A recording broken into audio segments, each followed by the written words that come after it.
Welcome to the Kumar Dev education. अपने channel में आपका स्वागत करता हूँ। इसका अध्याय 1, भारत के इतिहास को समझना।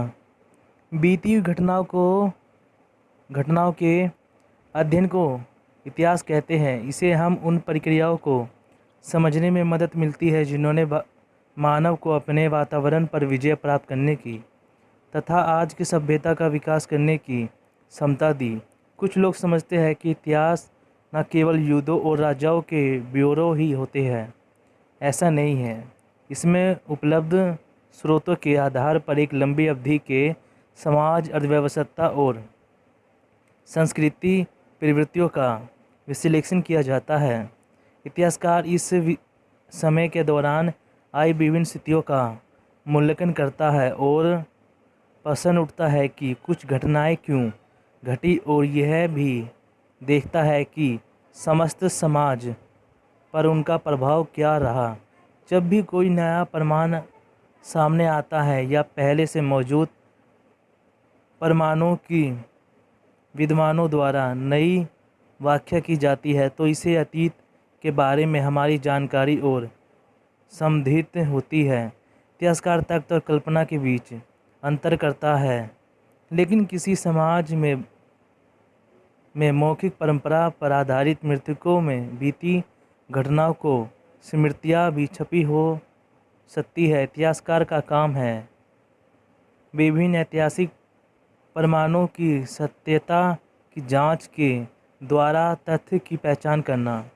इस पाठ में आप सीखेंगे कि किस तरह अनेक प्रकार के ऐतिहासिक साक्ष्यों और उनकी व्याख्या के मध्य से भारत के प्राचीन इतिहास का ब्यौरा तैयार किया गया है। उद्देश्य: इस पाठ का अध्ययन करने के पश्चात आप भारत के प्राचीन इतिहास की ऐतिहासिक संरचना समझा सकेंगे। प्राचीन इतिहासकारों द्वारा प्रयोग में लाई गई विभिन्न प्रकार की स्रोतों सामग्री के बारे में बता सकेंगे। इतिहास लेखन की बदलती परंपराओं को पहचान सकेंगे। प्राचीन भारतीय इतिहास के पुनर्निर्माण के स्रोत। प्राचीन भारतीय इतिहास की पुनः संरचना के लिए उपयुक्त स्रोत सामग्री की आवश्यकता होती है, लेकिन स्वयं स्रोत अतीत को हमारे सामने नहीं लाते।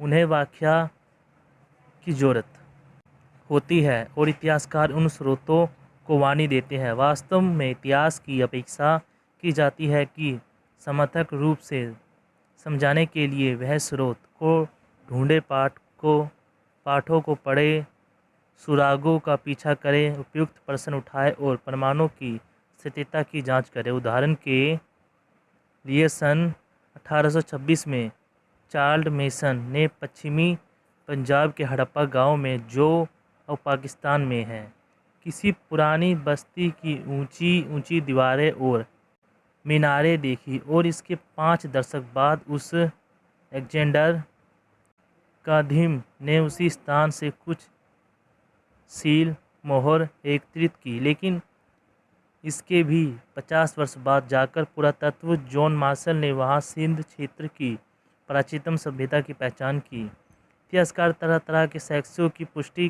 कैसे करते हैं, उनका एक और उदाहरण हम दे रहे हैं। राजा हर्षवर्धन। ईसा की 7वीं शताब्दी से जुड़े किसी भी स्रोत में हमें चालुक्य पुलकेशियर द्वितीय के हाथों उनकी पराजय का उल्लेख नहीं मिलता है, लेकिन राजा पुलकेशिन द्वितीय के एक शिलालेख में उनके द्वारा हारने का दावा किया गया है। इस तिथि में ये स्पष्ट हो जाता है कि हर्ष की जीवानी हर्षचरित्र के लेखक बाणभट्ट ने जानबूझकर अपने आश्रयदाता की पराजय का उल्लेख नहीं किया। इतिहास शताब्दी अर्थ है ऐसा हुआ। अंग्रेजी में इसका अनुवाद हिस्ट्री किया जाता है।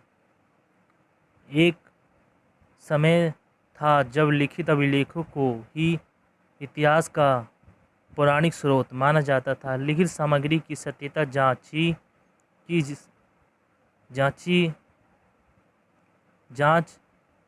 जांचा जा सकता है, उसे उद्धृत किया जा सकता है और अन्य स्रोतों से उसकी पुष्टि भी की जा सकती है। मृतिक, लोकगीत आदि मौखिक साक्ष्यों को सही स्रोतों माना ही नहीं जाना था।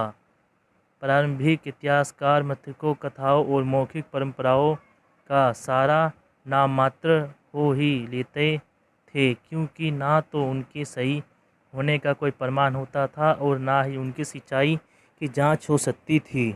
लेकिन आज अनेक नई तकनीकों से गैर पारंपरिक स्रोतों का उपयोग हो रहा है। परंपराओं को संस्कृत प्रवृत्तियों का अध्ययन अन्य ऐतिहासिक तथ्यों की रोशनी में होना चाहिए। उदाहरण के लिए महाभारत दो भाइयों की संतान के बीच हुए संघर्ष की गाथा है। हम निश्चित रूप से नहीं कह सकते कि इस महाकाव्य में वर्णित युद्ध सचमुच हुआ था या नहीं।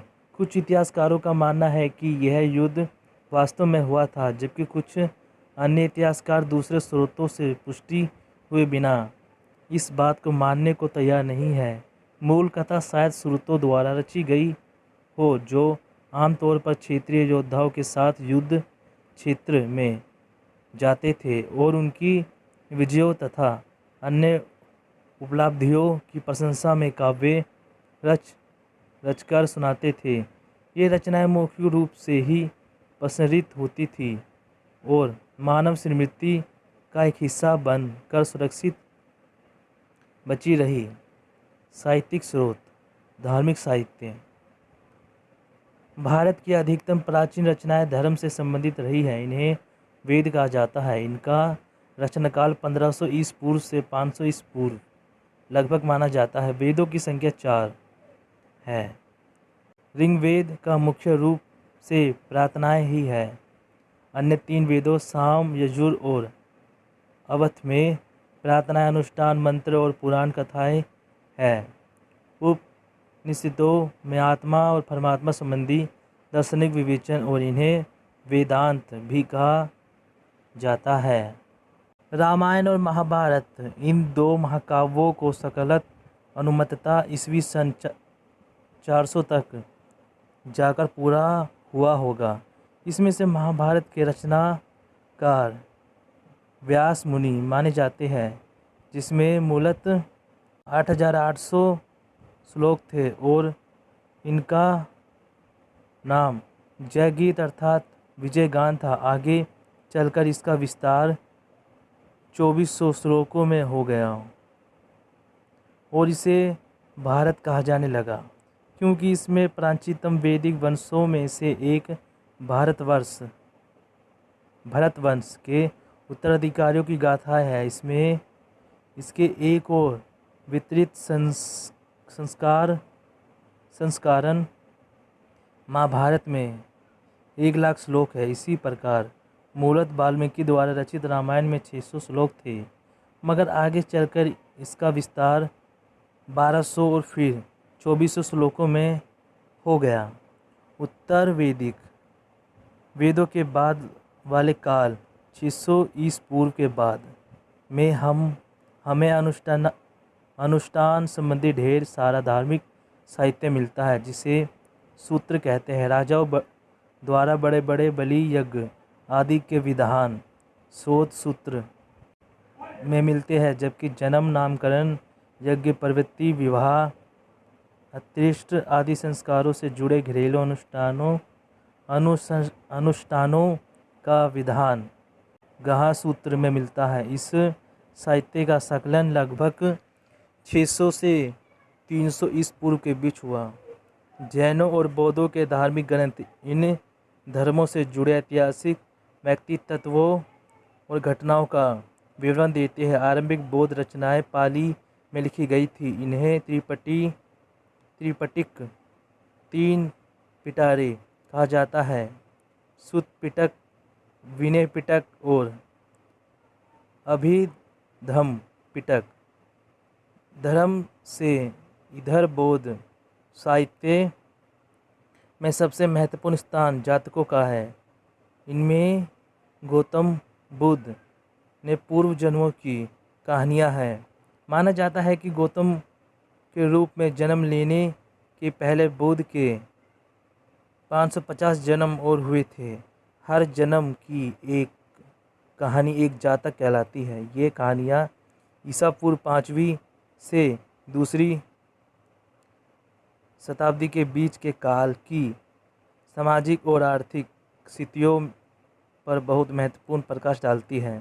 जैन पाठकों की रचना प्राकृत भाषा में हुई और आगे चलकर इसका संकलन ईसा की 6वीं शताब्दी में गुजरात के बलभी नामक स्थान पर हुआ। इन्हें अंगा कहा जाता है और इनमें जैनों की दार्शनिक अवधारणाएं मिलती हैं। धर्मेतर साहित्य। इस कोटि के साहित्य का विषय धर्म नहीं होता। इस वन में धर्म शास्त्र और या वह साहित्य आती है जो विभिन्न सामाजिक समुदाय के कर्तव्यों का विधान कराती है। वह चोरी, हत्या, व्यभिचार आदि के अपराधियों के लिए दंड निर्धारित करती है। इसमें सबसे पहला ग्रंथ है मनुस्मृति। यह वह पहला ग्रंथ था जिसका अनुवाद करके अंग्रेजों ने उसे भारतीय विधि संहिता कोड का आधार बनाया। कौटिल्य के अर्थशास्त्र में मौर्य काल की भारतीय अर्थव्यवस्था और राजनीति के अध्ययन के लिए बड़ी महत्वपूर्ण सामग्री मिलती है। इतिहास की पूर्ण संरचना के लिए कभी कभी व्याकरण ग्रंथ भी बड़े काम के साबित होते हैं। व्याकरण पर सबसे पहला और सबसे महत्वपूर्ण ग्रंथ प्लिनी रचित अष्टाध्यायी है। इसका रचनाकाल विद्वानों ने 700 ईसा पूर्व के लगभग माना है। कालिदास गुप्त काल में हुए और उन्होंने कविताओं और नाटकों की रचना की। इनमें सबसे अधिक प्रसिद्ध हैं अभिज्ञान, शकुंतलम, ऋतुसार और मेघदूतम।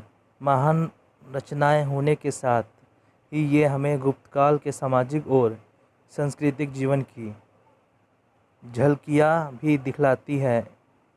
कश्मीर का इतिहास जानने के लिए हमारे पास राजतंत्रिकी नामक एक महत्वपूर्ण ग्रंथ है। इसकी रचना खलहन 12वीं ईस्वी ने की थी। इतिहास लेखन में सहायता के लिए धर्मोत्तर ग्रंथ में जीवनियाँ या चरित्र बहुत महत्वपूर्ण है। इनकी रचना दरबारी कवि अपने आश्रयदाता शासकों के गुणगान के लिए कराते थे। वह चूँकि अपने आश्रयदाताओं की उपलब्धियों का बहुत अतिशयोक्तिपूर्ण वर्णन किया करते थे। इसलिए उनका अध्ययन जरा सावधानी से करना चाहिए। इस तरह की एक महत्वपूर्ण कृति है हर्षचरित्र। इसकी रचना बाणभट्ट ने हर्षवर्धन की प्रशंसा में की थी। दक्षिण भारत का सबसे आरंभिक साहित्य संगम साहित्य कहलाता है। इसकी रचना तमिल में हुई थी और यह धर्मोत्तर साहित्य की श्रेणी में आता है। इसके रचयिता वे कवि थे जो ईसा की पहली बार सदियों के दौरान राजाओं और सम्राटों के द्वारा प्रायोजित सम्मेलन संगम के में एकत्रित होते थे। इस साहित्य के विभिन्न नायकों की प्रशंसा में रचित छोटी और लंबी कविताएं मिलती हैं। शायद इन्हें राज दरबारों में सुनाने के लिए रचा जाता था। इस साहित्य के अंतर्गत शिलापद्दिकरम और मणिमेखली जैसे महाकाव्य भी आते हैं। 300 ईस्वी पूर्व से लेकर ईस्वी सन 300 की अवधि में दक्षिण भारतीय समाज, अर्थव्यवस्था और राजनीति के अध्ययन के लिए संगम साहित्य ही हमारा प्रमुख स्रोत है। इस साहित्य में मिले वर्णों की पुष्टि पुरातात्विक खोजों से और विदेशी यात्रियों के वित्तियों से होती है। गैर साहित्यिक स्रोत अभिलेख पत्थर, धातु, पकी हुई मिट्टी आदि जैसे सख्यात सतह पर खुरचकर उल्लेखी हुई लिखावट को अभिलेख कहते हैं। इसका अध्ययन पुरालेख विद्या के अंतर्गत होता है। ऐसे बिल्कुल आरंभिक लेख शिलाओं या पत्थरों पर खुदे हुए मिलते हैं। आमतौर पर उन्हें खुदवाने वालों की उपलब्धियाँ, क्रियाकलापों और विचारों का विवरण मिलता है। इसलिए हमें ऐसे शिलालेख मिलते हैं जिनमें राजाओं की यश गाथा होती है या लोगों द्वारा धार्मिक उद्देश्य के लिए किए गए दान पुण्य का उल्लेख होता है। कवियों ने राजाओं तथा आश्रयदाताओं की प्रशंसा में ऐसे जिन अभिलेखों की रचना की थी उन्हें प्रशस्तियाँ कहते हैं। कुछ उत्तीर्ण लेखकों में तारीख दी हुई है, अन्य समय का अनुमान पुरालिपिशास्त्र ने लेखनी शैली के आधार पर काफ़ी सटीकता से लगाया जाता है। बिल्कुल आरंभिक शिलालेख प्राकृतिक में मिलते हैं, जो आम लोगों की भाषा थी। आगे चलकर इसमें तमिल और संस्कृत का प्रयोग भी होने लगा। शिलालेख लिखवाने वालों में सबसे पहला नाम मौर्य सम्राट अशोक का है। उनके अधिकतर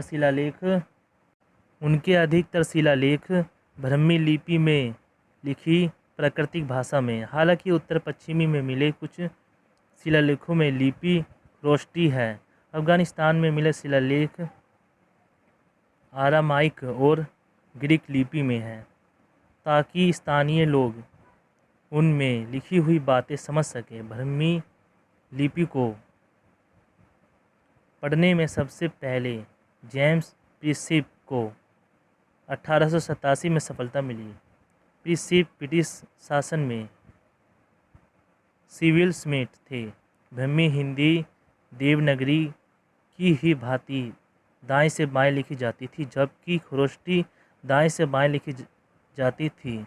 अशोक के शिलालेखों से हमें उनकी धर्म और प्रशासन संबंधी नीतियों को समझने में बहुत सहायता मिलती है। ईसा पूर्व पहली सदी से राजा धरत भूमि का दान करने लगे थे। सबसे पहला दक्खन के सातवाहन राजाओं ने ऐसा दान शुरू किया। उत्तरन लेखकों में ऐसे दाताओं और दान प्राप्त करने वालों का विवरण खुदा हुआ मिलता है।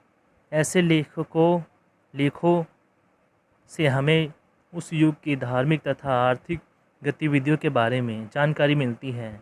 इनमें से कुछ लेख पत्थरों पर पाए गए हैं, पर अधिकतर लेख तांबे के पत्थरों पर मिलते हैं। तांबे के पत्थरों पर खुदे अभिलेख शायद भूमि पाने वालों के हित में भूमि के स्वामित्व के प्रमाण के रूप में तैयार किए जाते थे,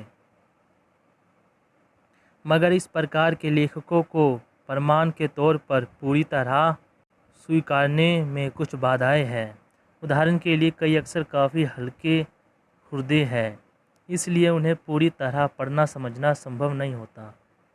इसके अलावा कहीं कहीं लिखावट घिस गई है और कुछ अक्षर गायब हो गए हैं। यह भी हो सकता है कि कुछ शब्दों के अर्थ हमारे सामने स्पष्ट ना हो सके, क्योंकि वह किसी विशेष स्थान या समय से जुड़े हो। सिक्कों का अध्ययन मुद्रा शास्त्र कहलाता है। इसके अंतर्गत सिक्कों पर उकेरी हुई लिपि और आकृतियों जैसे दर्शाए तत्व ही नहीं, धातुओं के सिलेक्शन जैसे तत्व भी आ जाते हैं। प्राचीन सिक्के अधिकतर तांबा, चांदी, सोना तथा सीसा जैसी धातुओं में ढाले जाते थे। भारत में सबसे पाए जाने वाले सिक्कों में कुछ प्रतीक बने होते थे। उन्हें आहत पंचमटक सिक्के कहा जाता था। ये इस पूर्व 6वीं शताब्दी के बाद से चांदी और तांबे में ढाले होते हैं। पहले पाल जिन सिक्कों में शासन के नाम और आकृतियाँ दिखाई देती है, उन्हें भारतीय यूनानियों ने जारी किया था, जिनका 2वीं शताब्दी के लगभग इस उपमहाद्वीप के उत्तर पश्चिमी भाग पर नियंत्रण स्थापित हो चुका था। सर्वप्रथम स्वर्ग मुद्राएं ईसा की पहली सदी के लगभग कुषाणों ने जारी की थी। कुछ बहुत ही दर्शनीय स्वर्ण मुद्राएं गुप्त वंश के शासकों ने जारी की थी, जिसमें आरंभिक मुद्राएं इनके सोने की अशुद्धता के लिए जानी जाती है। सिक्के चूंकि विनिमय लेन देन के माध्यम के रूप में काम में लाए जाते थे, इसलिए उनके आर्थिक इतिहास के बारे में उपयोगी जानकारी मिलती है। कुछ सिक्के शासकों की अनुमति से व्यापारियों और दस्तकारों के संघों द्वारा भी जारी किए जाते थे। इसे दस्तकारी और वाणिज्य के प्रभाव का पता चलता है। सिक्कों पर राजाओं और देवताओं की आकृतियाँ भी दिखाई देती है और धार्मिक प्रतीक भी। इन सबसे उस समय की कला और धर्म पर प्रकाश पड़ता है। पुरातत्व।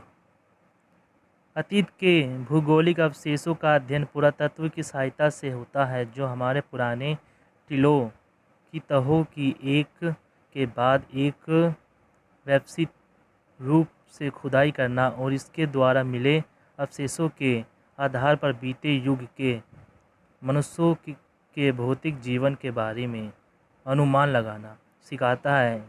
इतिहास पूर्व काल अर्थात लेखन का आविष्कार होने के पहले युग के अध्ययन के लिए पुरातत्व बहुत महत्वपूर्ण है, इसलिए मूलतः लिखी सामग्री पर आधारित होता है।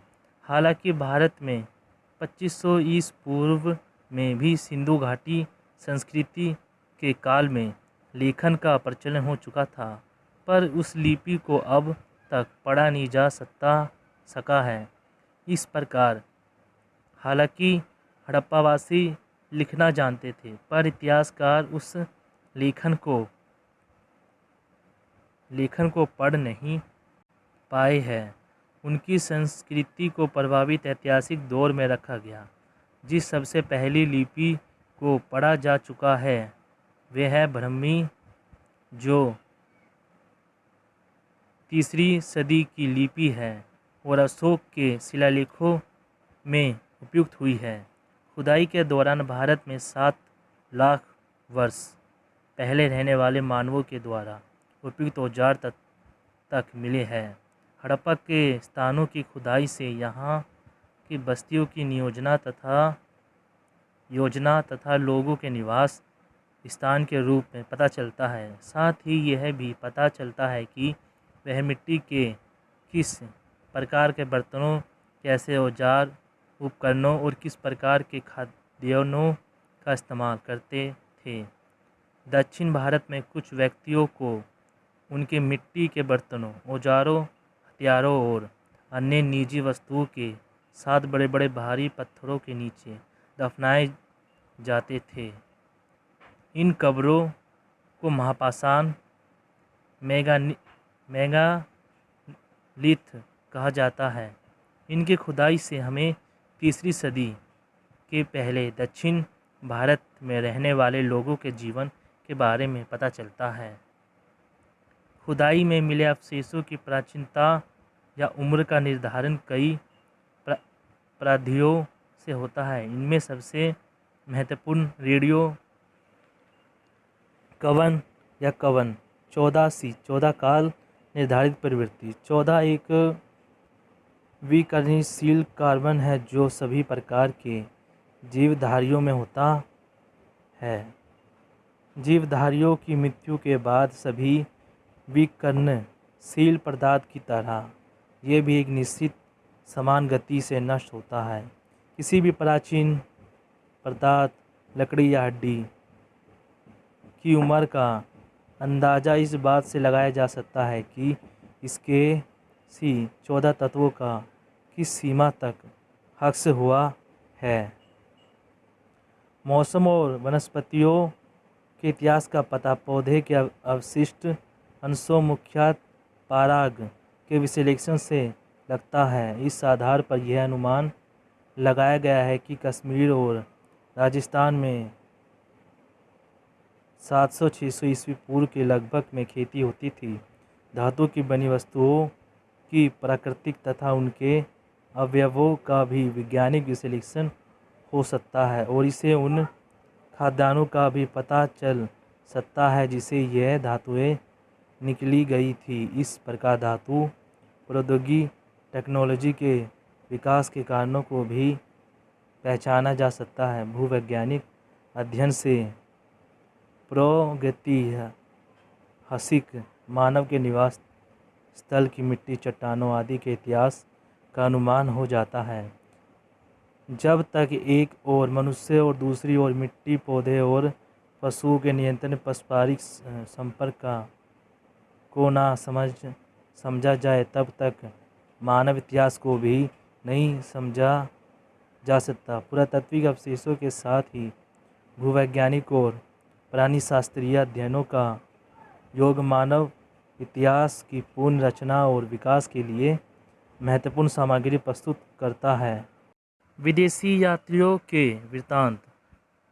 स्थानीय साहित्य से प्राप्त जानकारी को विदेशियों द्वारा दिए गए ब्यौरे से और बढ़ाया जा सकता है। भारत में समय समय पर ग्रीक, रोम और चीन से तुर्क आते रहे, कोई राजदूत बनकर, कोई यात्री के रूप में, तो कोई धर्म के अध्ययन के लिए। उन्होंने जो कुछ देखा वह उनका वृत्तांत छोड़ गए हैं। चंद्रगुप्त मौर्य के दरबार में मेगास्थनीज नामक ग्रीक राजदूत आया था, जिसने इंडिया नामक ग्रंथ लिखा, जिसका मूल पाठ आज नहीं मिलता, लेकिन इसके कुछ अंश प्राकृतिक ग्रीक लेखकों की रचनाओं में उत्तरादनों के रूप में सुरक्षित रह गए हैं। इन्हें एकत्रित करके पढ़ा जाए तो हमें मौर्य काल की प्रशंसा व्यवस्था ही नहीं, बल्कि सामाजिक वर्णों तथा आर्थिक गतिविधियों का भी बहुमूल्य जानकारी मिलती है।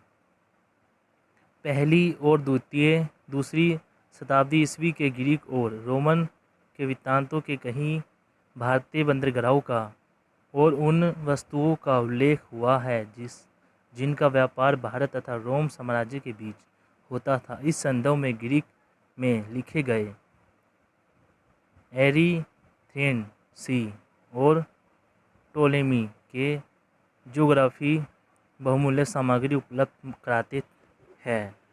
चीनी यात्रियों में फ्राइयान और हेवेनसंग का नाम लिया जा सकता है। दोनों बौद्ध थे और इस देश में बौद्ध तीर्थों के दौरान तथा बौद्ध धर्म का अध्ययन करने आए थे। ईसा की 5वीं शताब्दी में भारत में आए फाहियान और गुप्तकालीन भारत की स्थितियों का वर्णन किया है, जबकि हुवेनसांग ने 7वीं सदी में राजा हर्षवर्धन के काल का वैसा ही ब्यौरा दिया है। हुवेनसांग ने उस समय लंकाका विश्वविद्यालय बिहार के उत्कर्ष का भी बड़े विस्तार से वर्णन किया है। इतिहास की बदलती अवधारणाएं। एक धारणा विशेषकर पश्चिमी विद्वानों द्वारा फैलाई गई कि प्राचीन काल में भारतीयों में इतिहास लेखन का कोई बोध नहीं था, मगर यह सही नहीं है। वास्तव में भारतीयों का इतिहास लेखन बोध पश्चिमी लोगों से भिन्न था। पश्चिम में घटनाओं को कालक्रमिक के अनुसार लिखा जाता था, जबकि प्राचीन भारत की प्रवृत्ति इससे भिन्न थी। इसका उदाहरण हम पुराणों में देख सकते हैं, जिसे 4 विभिन्न युगों सतयुग, त्रेता, द्वापर और कलयुग का उल्लेख है, और हर युग के शासकों और राजवंशों को विस्तृत सूची भी हमें मिलती है। इसके अतिरिक्त उत्कीर्ण लेखकों को भी बड़ी संख्या मिली है, जिनमें विभिन्न राजवंशों के राजाओं की वंशावलियों का और साथ ही उनकी उपलब्धियों का उल्लेख है।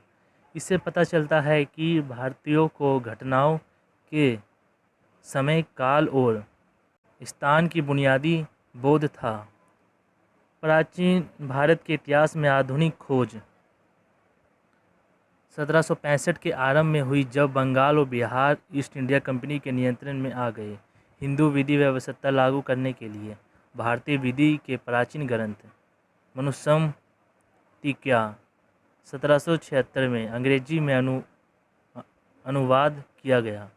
अंग्रेजों ने प्राचीन भारतीय नियमों और विचारों को जानने समझने के जो आरंभिक प्रयत्न किए थे, उन्हें सन 1784 में एशियाटिक सोसाइटी ऑफ बंगाल की स्थापना के साथ पूर्णता प्राप्त हुई, तथा ऐसी अन्य कई सोसाइटियाँ के तत्वधान में हिंदू धार्मिक तथा शास्त्रीय लेखन का अंग्रेजी में अनुवाद हुआ। इसके अध्ययन को सबसे अधिक बिल जर्मनी में जन्मे विद्वान मैक्स लूलर ने पैतकों से मील अंग्रेजी ने भी जल्दी ही समझ लिया कि भारतीयों पर अच्छी तरह से शासन करने के लिए उनके धर्म ग्रंथों और समाज व्यवस्थाओं का ज्ञान अवश्य है।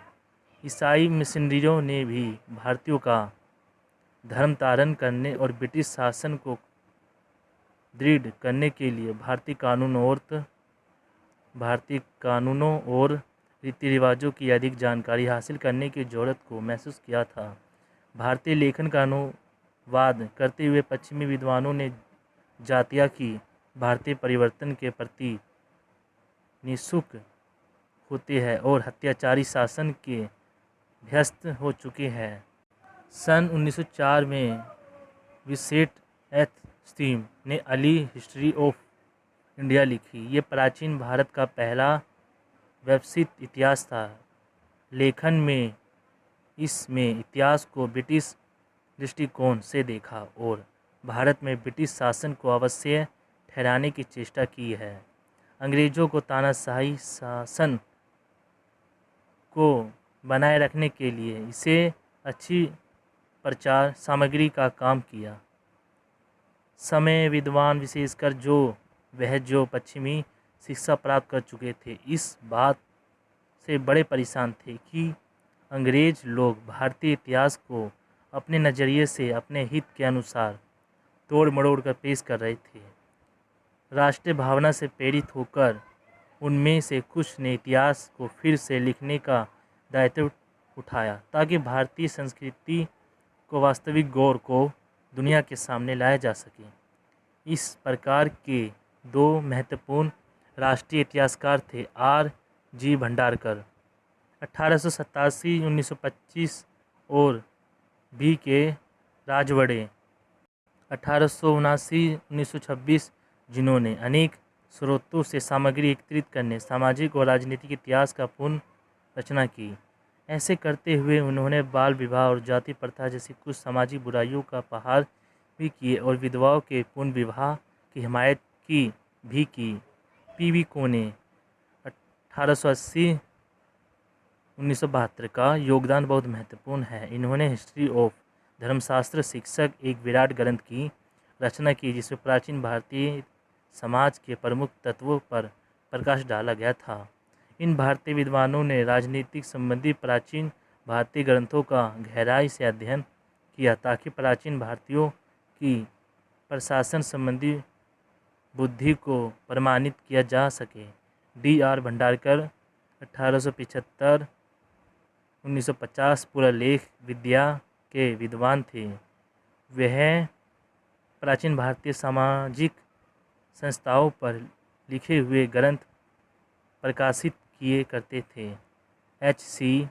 राय चौधरी 1892-1957 ने भारतीय इतिहास के लेखन को पुनर्लेखन किया और इस क्रम में कई बिंदुओं पर भी B.S. थीम की आलोचना की। R.C. मजूमदार 1888-1980 के लेखन में यह बात और भी मजबूती से उभरी है। उन्होंने कई खंडों में history and culture of India people का संवाद किया। 1960 तक राष्ट्रीयता की भावना से प्रेरित भारतीय विद्वानों अपने अपने क्षेत्रों के और भारत के इतिहास के गौरव को बढ़ा चढ़ाकर दिखाते रहे। अंग्रेज़ों ने प्राचीन भारतीय शासकों के अत्याचारी और निरंकुश होने का जो मिथक कड़ा था उसे तोड़ने का श्रेय K.P. जायसवाल 1881-1987 को जाता है। उन्होंने प्राचीन भारत में गणतंत्र और सुशासन के अस्तित्व के बारे में लिखा। इतिहास के बाद स्वतंत्रता के बाद इतिहास लेखन में एक नई प्रवृत्ति छनने लगी। अब राजनीतिक इतिहास से हटकर समाज और अर्थव्यवस्था के इतिहास पर अधिक बल दिया जाने लगा। इस प्रकार की पहली रचनाओं में से एक थी A.L. भसम 1914-1986 लिखित द पोडल डेट ऑफ इंडिया। D.D. कोसावी 1966 के ग्रंथ an introduction to the history of Indian history में यह परिवर्तन और भी स्पष्ट हुआ है। उनका लेखन प्राचीन भारतीय इतिहास के सामाजिक आर्थिक पक्ष को लेकर चला है। उनके पश्चात बहुत सारे इतिहासकारों ने इस प्रवृत्ति का अनुसरण किया और अपने लेखन को सामाजिक, आर्थिक और सांस्कृतिक इतिहास पर केंद्रित किया।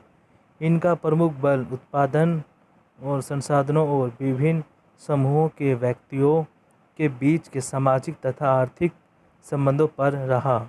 इतिहास की विषय वस्तु।